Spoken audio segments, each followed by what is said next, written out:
ఏ విద్యాసాగర్, రాష్ట్ర అధ్యక్షుడు, AP NGOs association chairman, AP JAC.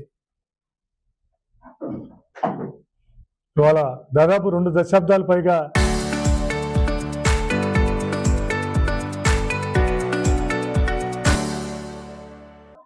AP NGOs అసోసియేషన్లో మరి వివిధ పదవుల నుంచి వాళ్ళ జిల్లా సెక్రటరీగా పదవీ విరమణ చేస్తున్న లక్ష్మీ నరసారెడ్డి గారు మరి ఆయన చేసిన సర్వీసెస్కి కానీ వాళ్ళ రాయలసీమలోని మొత్తం ఎన్జిఓ సంఘంలోని కార్యవర్గ సభ్యులు, నాయకులు అందరూ కూడా అటెండ్ అవ్వరు. చాలా పెద్ద ఎత్తున ఆయనకి పదవీ విరమణ సన్మాన సభ జరిగింది. ఆ కార్యక్రమంలో ఇవాళ నంద్యాల రావడం అనేది తటస్థపడింది.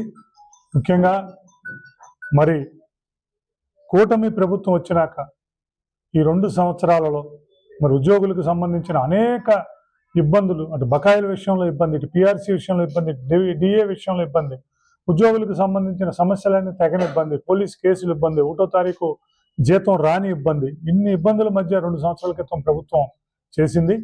మరి 1వ తారీఖు జీతము, పోలీస్ కేసులు, మరి బకాయిల చెల్లింపు, వీటిల్లో కొంత ప్రగతి పురోగతి ఉన్నప్పటికీ మరి 2023 నుంచి ఉద్యోగులకు రావాల్సిన వేతన సవరణ కమిటీని కనీసం అపాయింట్ చేయకపోవటం చాలా శోచనీయమైన విషయంగా ఉద్యోగులందరూ భావిస్తున్నారు.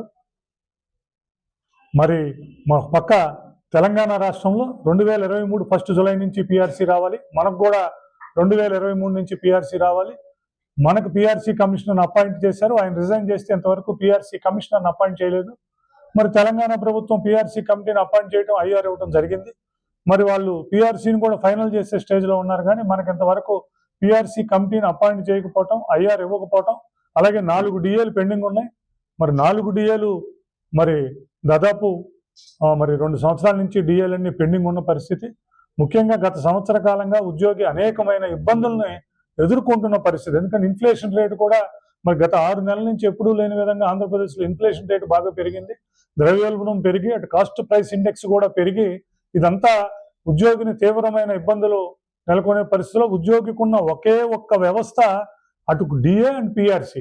ఏదైతే ధరల పెరుగుదలకు కాంపెన్సేషన్గా మాకు రాష్ట్ర ప్రభుత్వంలో కానీ కేంద్ర ప్రభుత్వంలో కానీ ఉద్యోగులకు ఉన్న కాంపెన్సేటరీ మెకానిజం ఏంటంటే మాకు డిఏలు ఇవ్వటం, కాస్ట్ ప్రైస్ ఇండెక్స్ ప్రకారం 5 సంవత్సరాలకు ఒకసారి వేతన సవరణ చేయటం.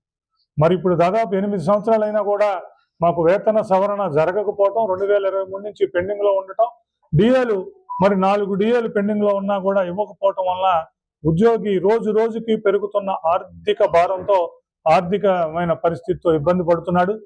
మరి దాంతోపాటు పిఆర్సీ కమిటీ, దాంతోపాటు మరి సరెండర్ లీవులు దాదాపు మరి గత ప్రభుత్వం 2021 నుంచి జీపీఎఫ్లు, ఏపీజీఎల్ఏలు, గ్రూప్ ఇన్సూరెన్స్లు, సరెండర్ లీవులు, మరి మాకు సంబంధించిన గ్రాట్యుటీలు, పదవి విరమణ ప్రయోజనాలన్నీ పెండింగ్లో పెట్టడం జరిగింది. ఈ ప్రభుత్వం వచ్చినాక కాస్త జీపీఎఫ్లు, ఏపీజీఎల్ఏలు, గ్రాట్యుటీలు, పదవి విరమణ బెనిఫిట్స్ ఇవన్నీ కూడా కూటమి ప్రభుత్వం చేస్తున్నప్పటికీ ఫైనాన్షియల్ మ్యాటర్స్ ఏవైతే ఉన్నాయో, మరి ఫైనాన్షియల్ మ్యాటర్స్ అయిన పిఆర్సీ, అటు డిఏ, సరెండర్లు, వీటి మీద మరి పురోగతి లేదు. ఉద్యోగులందరూ కూడా దీని మీద తీవ్రమైన అసంతృప్తిని ఉన్నారు. ప్రభుత్వం ఇంకా చూస్తున్నారు. వీటన్నింటినీ మదించి వీటన్నింటినీ అసెస్ చేసుకుని మరి ఏపీ జేఏసీ రాష్ట్రంలోని అతి పెద్ద వ్యవస్థ అయిన 156 సంఘాలున్న మొత్తం రాష్ట్రంలోని రికగ్నైజ్డ్ అండ్ జాయింట్ స్టాఫ్ కౌన్సిల్లోని దాదాపు 70% పైన సంఘాలున్న ఏపీ జేఏసీ మరి వాళ్ళ మొన్న పిలుపునివ్వడం జరిగింది. దాని ధర్మలా 26వ తారీఖున మనం ప్రభుత్వానికి 26 జూలై లోపు స్పందించమని చెప్పి ప్రభుత్వానికి మనం నోటీస్ ఇవ్వడం అనేది జరిగింది. దానికి ముందు మరి ప్రజాప్రతినిధులందరికీ, ఎవరైతే పార్లమెంటు సభ్యులు ఉన్నారో, మరి శాసన సభ్యులు ఉన్నారో, శాసన మండలి సభ్యులు ఉన్నారో, జిల్లా కలెక్టర్ గారు ఉన్నారో, వాళ్ళందరికీ కూడా మాకు సంబంధించిన భావనలు, మాకు సంబంధించిన దీంతో రిప్రజెంటేషన్స్ ఇవ్వడం జరిగింది. మరి దాన్ని కూడా జేఏసీ నాయకత్వం, ఏపీ ఎన్జిఓస్ నాయకత్వం, ఉపాధ్యాయ నాయకత్వం పెద్ద ఎత్తున స్పందించి మొత్తం అన్ని 175 నియోజకవర్గాల్లో కూడా దానిని జయప్రదం చేయడం జరిగింది. దాని ధర్మిలా మరి మొన్న గ్రూప్ ఆఫ్ మినిస్టర్ 22వ తారీఖున మరి ఫస్ట్ వీక్లోనే ముఖ్యమంత్రి గారు 20 తర్వాత పిలుస్తామని చెప్పడం, 22వ తారీఖున గ్రూప్ ఆఫ్ మినిస్టర్స్ మనతో సమావేశమయ్యి వీటన్నిటి మీద చేయటం అనేది జరిగింది. రేపు 1వ తారీఖు ఈ విషయాలన్నింటినీ పరిశీలించి నిర్ణయం తీసుకోవడానికి, అలాగే ఈ విషయాలన్నిటి మీద మరి ఉద్యోగులకు కూడా తెలియడానికి రేపు విజయవాడలో 1వ తారీఖు ఏపీ జేఏసీ రాష్ట్ర సెక్రటరియట్ సమావేశాన్ని కూడా విజయవాడ ఎన్జిఓ హోంలో ఏర్పాటు చేస్తున్నాం. మరి ఈ సందర్భంగా ఉద్యోగ ఉపాధ్యాయులందరికీ కూడా చెప్తున్నాం, మరి ఏదైతే ఏపీ జేఏసీ ఇచ్చిన పిలుపు మేరకు మేము రిప్రజెంటేషన్స్ ప్రజాప్రతినిధులకు ఏదైతే ఉందో దాన్ని జయప్రదం చేశారు. మొన్న 26వ తారీఖున మరి మనం ప్రభుత్వానికి డెడ్ లైన్ ఇచ్చాం. మరి ప్రభుత్వం గ్రూప్ ఆఫ్ మినిస్టర్స్ తో వచ్చింది. మరి దాదాపు 1వ తారీఖు తర్వాత ఒక 10-15 రోజుల్లోనే దీనికి ముగింపు పలుకుతామని చెప్పి గ్రూప్ ఆఫ్ మినిస్టర్స్ కానీ రాష్ట్ర ప్రభుత్వంలో ఉన్న బాధ్యతాయుతమైన వ్యక్తులందరూ కూడా చెప్పారు. కాబట్టి ఒక సానుకూలమైన వాతావరణంలో మొన్న చర్చలు కానీ దానికి సంబంధించిన మీటింగ్ కానీ జరిగింది. కాబట్టి ఈ 10-15 రోజులు రేపు జేఏసీ కార్యవర్గ సమావేశాన్ని ఏర్పాటు చేసుకుని రాష్ట్రంలోని ఉద్యోగ ఉపాధ్యాయ కార్మిక పెన్షనర్లు ఆర్టీసీ నాయకులందరూ కూడా రేపు సమావేశం అవుతున్నాం. ఆ సమావేశంలో ఉద్యోగులకు సంబంధించి ఎటువంటి నిర్ణయాలు తీసుకోవాలి, ఉద్యోగులకు సంబంధించి రేపు జరగబోయే చర్చల్లో మీటింగ్లో మరి ఏ వాటి మీద మరి ఉద్యోగులకు ప్రయోజనం కలిగించే రీతిగా ఉండాలి, ఒకవేళ లేకపోతే తదుపరి కార్యాచరణ ఎలా ఉండాలి అన్న దాని మీద కూడా రేపు జరుగుతుంది. మరి ప్రభుత్వం రూపేణా చూస్తే మొన్ననే 45,000 మందికి ఏదైతే 4 సంవత్సరాల నుంచి పదవీ విరమణ వయసు ప్రభుత్వ రంగ 9th షెడ్యూల్లో ఉన్న పదవీ విరమణ షెడ్యూల్లో ఉన్న సంస్థల ఉద్యోగులకి పదవీ విరమణ వయసును 60 నుంచి 62కు పెంచమని అడిగాం. ఆ తర్వాత మరి గురుకుల పాఠశాలలు సొసైటీలో ఉన్న ఉద్యోగ ఉపాధ్యాయులకు కూడా అడిగాం. మరి దాన్ని ప్రభుత్వం పోయిన 3 నెలల్లో కేబినెట్ లో పెట్టి దాన్ని ఆమోదించి జీవో రిలీజ్ చేయడం జరిగింది. ఆ రూపేణా కూడా ప్రభుత్వానికి కృతజ్ఞతలు తెలియజేస్తున్నాం. అట్లాగే ఎప్పటి నుంచో కలలు కంటున్నా 2022-23 నుంచి దాదాపు 20 సంవత్సరాల నుంచి పెండింగ్ లో ఉండి 4 ఏళ్ల నుంచి మనం దాన్ని అడుగుంటున్నా.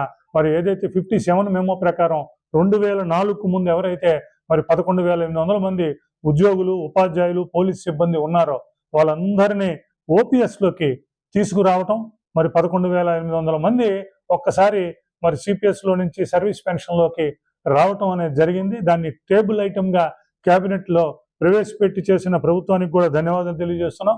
అలాగే 2023లో ఏదైతే కాంట్రాక్ట్ ఎంప్లాయీస్ రెగ్యులరైజేషన్ కోసం యాక్ట్ 30 తీసుకొచ్చి రెగ్యులరైజ్ చేశారో మరి 8,000 మంది పైగా రెగ్యులరైజ్ అవ్వని పరిస్థితి. మరి 2022-23 నుంచి ఇప్పటి వరకు అది కూడా పెండింగ్ ఉన్న పరిస్థితి ఉంది.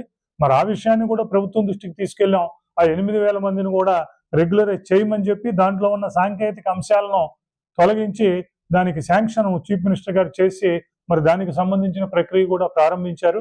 ఇట్లా కొంత బకాయిలు చెల్లింపు విషయంలో, పోలీసు కేసులు ఎత్తివేత విషయంలో, మాకున్న లోన్స్ అన్నింటినీ క్లియర్ చేసే విషయంలో ఇప్పుడు నేను చెప్పిన అంశాలు అన్నింటిలో పాజిటివ్ దృక్పథం ఉన్నప్పటికీ ఉద్యోగిని రోజుకి ఇబ్బంది పెడుతున్న ఆర్థిక పరిస్థితి, ఆర్థికమైనకి సంబంధించిన సమస్యలన్నీ అలాగే ఉన్నాయి. అందువలన రాష్ట్ర ప్రభుత్వానికి కూడా విజ్ఞప్తి చేస్తున్నాం, ఉద్యోగ ఉపాధ్యాయ కార్మిక పెన్షనర్లు ఈ ప్రభుత్వం మీద ఎందుకంటే మనం కూడా మేనిఫెస్టోలో మంచి పిఆర్సీ ఇస్తాం, ఇంటీరియం రిలీఫ్ ఇస్తామని కూడా చెప్పడం అనేది జరిగింది. అలాగే పెన్షనర్స్ కి మాకు ఎడిషనల్ క్వాంటమ్ ఆఫ్ పెన్షన్ ని మరి గత ప్రభుత్వం 10 నుంచి 7%, 15 నుంచి 12% తగ్గించడం జరిగింది. దాన్ని మళ్ళీ చేయవలసిందిగా కూడా మేము కోరుతున్నాం. దానికి కూడా ప్రభుత్వం దగ్గర దానికి సంబంధించినవి కూడా మొన్న మేము సమర్పించడం జరిగింది. ముఖ్యంగా మరి రేపు ప్రభుత్వంతో ఉద్యోగులకు కూడా మీ ద్వారా తెలియజేస్తున్నాం, ప్రభుత్వంతో చర్చించే విషయంలో పిఆర్సీ విషయం, ఐఆర్ విషయం, డిఏల పెండింగ్ విషయం, సరెండర్ లీవ్ 5 సంవత్సరాల నుంచి పెండింగ్ ఉంది. ప్రభుత్వం ఏమన్నా మరి మేము వచ్చేసరికి 36,000 కోట్ల రూపాయలు పెండింగ్ ఉంది. మేము దాదాపు 21,000 రూపాయలకు బకాయిలన్నీ కూడా తీర్చాం, ఒక్కొక్కటి తీర్చుకుంటూ వస్తున్నాం అన్నారు. కానీ 12 లక్షల మంది ఉద్యోగులకు సంబంధించిన మా లోన్లు క్లియర్ అయినాయి, పదవీ విరమణ చేసిన బెనిఫిట్స్ క్లియర్ అయినాయి. కానీ ప్రభుత్వం దగ్గర నుంచి రావాల్సిన ప్రివిలేజ్ ఏదైతే ఉందో సరెండర్ లీవ్ 5 సంవత్సరాల నుంచి పెండింగ్ ఉన్నాయి. దానిని కూడా చెల్లింపులు ప్రారంభించవలసిందిగా రేపు ఉన్న వాటిలో ఉంటాం. అలాగే హెల్త్ కార్డు వ్యవస్థ గత 7 సంవత్సరాల నుంచి పనిచేయని పరిస్థితి. ఇప్పుడు కూడా దాని మీద మౌలికమైన మార్పు ఏమీ లేదు. ఒక్క ట్రీట్మెంట్ అటు పక్క ఉద్యోగ ఉపాధ్యాయ కార్మిక పెన్షనర్స్ కి ట్రీట్మెంట్ దొరికే పరిస్థితులు, డబ్బులు చెల్లించి వైద్యం చేయించుకునే పరిస్థితే ఉన్నది. ఇంకా ఆరోగ్యశ్రీ కార్డు మీదన్న ఒక కామన్ సిటిజన్ వెళ్తే అతనికి ఎంతో కొంత జరుగుతుంది, కానీ సబ్స్క్రిప్షన్ కట్టి ముందుకు వెళుతున్న ఉద్యోగికి జరగని పరిస్థితి ఉంది. దాని మీద కూడా రేపు చర్చల్లో మరి హెల్త్ కార్డు మీద, మరి అట్లాగే గ్రామ వార్డు సచివాలయ ఉద్యోగులకి నోషనల్ ఇంక్రిమెంట్ ఒకటి అడుగుతున్నాం. దాని మీద అవుట్ సోర్సింగ్ ఉద్యోగులకి ఏదైతే అంగన్వాడీకి మొన్న ఈ ప్రభుత్వం మరి అంగన్వాడీ ఏ స్కీములో ఏ స్కేల్లో ఉన్నా కూడా ప్రభుత్వ పథకాలని ముఖ్యంగా అమ్మకు వందనం వర్తించేటట్లు మొన్న ఉత్తర్వులు ఇచ్చారు. వారికన్నా ముందు అవుట్ సోర్సింగ్ లో 17,000, 18,000 రూపాయలకి ఎన్నో సంవత్సరాల నుంచి పనిచేస్తున్న వాళ్ళు ఉన్నారు. వారు పనిచేయడం వలన వారి చేతికి వచ్చేది 13-14 వేలు. కానీ వారి కుటుంబ సభ్యులకి ప్రభుత్వ పథకాలు ఏదీ రావట్లేదు. మేనిఫెస్టోలో కూడా ప్రభుత్వం అవుట్ సోర్సింగ్ ఉద్యోగులకి ప్రభుత్వ పథకాలను భాగస్వాములు చేస్తానని చెప్పారు. మరి ప్రభుత్వం కూడా ఈ విషయాలన్నిటి మీద సానుకూలంగా ఉండాలని, సానుకూలంగా స్పందించాలని, మరి ఒక్కొక్క సమస్యని పరిష్కారం చేసుకుంటూ వస్తున్నారు. మరి 57 మేము 62 years కాంట్రాక్ట్ ఎంప్లాయీస్ రెగ్యులరైజేషన్, అలాగే ఎప్పటి నుంచో పెండింగ్ లో ఉన్న ప్రమోషన్స్, ఉద్యోగులకు సంబంధించిన ఎన్నో ప్రమోషన్స్ అన్ని పెండింగ్ ఉన్నాయి.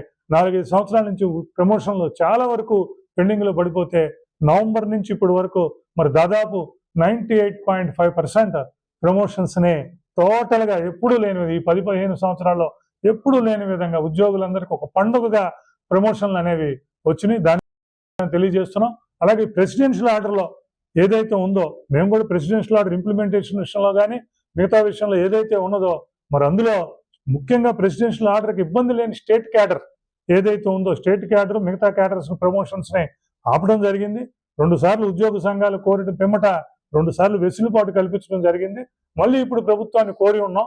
ప్రెసిడెన్షియల్ ఆర్డర్ ఇంప్లిమెంటేషన్ లో స్టేట్ క్యాడర్ కి, దాని ఇంప్లిమెంటేషన్ రాని స్టేట్ క్యాడర్ లో ఉన్న ప్రమోషన్స్ లో కొంతమంది డ్యూ ఉన్నారు.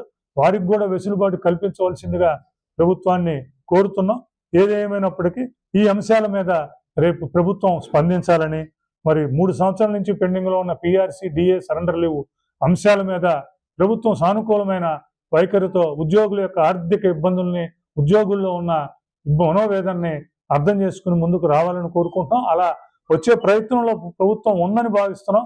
ఒక సానుకూల వాతావరణంలో, ఒక సానుకూల దృక్పథంతో దీన్ని ముగించాలనుకుంటున్నాం అని చెప్పి మరి గౌరవ మంత్రివర్యులు పయ్యావుల కేశవ్ గారు కానీ, సత్యకుమార్ గారు కానీ, రెవెన్యూ శాఖ మంత్రులు అనగాని ప్రసాద్ గారు కానీ, నాదెండ్ల మనోహర్ గారు కానీ, వీళ్ళందరూ కూడా చెప్పడం అనేది జరిగింది.